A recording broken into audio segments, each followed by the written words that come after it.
प्रतिमा recording studio Sheikhpura.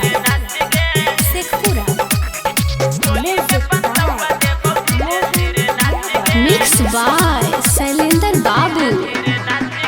सखियन के साथे करे यानी तू रोमांस गे सुन हाँ सखियन के साथे करे यानी तू रोमांस गे सुन लेगे छौड़ी उमर हाको तोर काच गे जोई तो लचक कमर धीरे धीरे नाच गे जोई तो लचक कमर धीरे धीरे नाच गे सखियन के साथे करे यानी तू रोमांस गे सुन लेगे छौड़ी उमर हाको तोर काच गे जोई तो लचक कमर धीरे धीरे नाच गे जोई तो मुचुक कमर धीरे धीरे नाच गे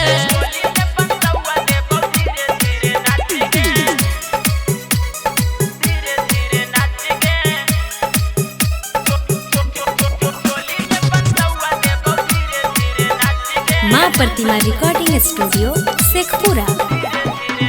हे गे डीजे पाया के छौड़ी करो हखी डांस गे छौड़न के देबो हखी छौड़ी तू चांस गे हे गे सुन ना आके डीजे पे करो हखी डांस गे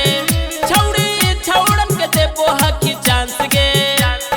हे गे सुन ना छौड़न के नजरिया से कुछ दिन बच गे कहो ही यो बतिया छौड़ी सुन ले तू सच गे जोई तो लचक कमर धीरे धीरे नाच गे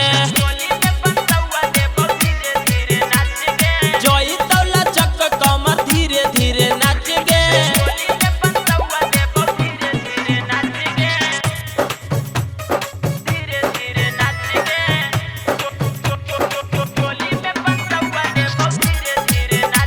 माँ प्रतिमा रिकॉर्डिंग स्टूडियो शेखपुरा।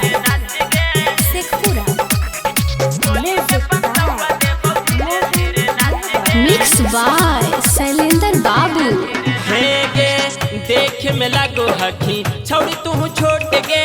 सरसों के सगिया जैसन देता तोरो खोट गे हे गे देख में लागो हखी छोट गे छौड़ी सगिया जैसन देता खोट गे हे गे मारल हको पीछे छौड़ी सुन ले छौड़ा काच गे लाला जित गोपालवा छौड़ी देता सुन ले काच गे जोई तो लचक कमर धीरे धीरे नाच गे योही बंगाल से तू धीरे धीरे नाच गे माँ प्रतिमा रिकॉर्डिंग स्टूडियो शेखपुरा।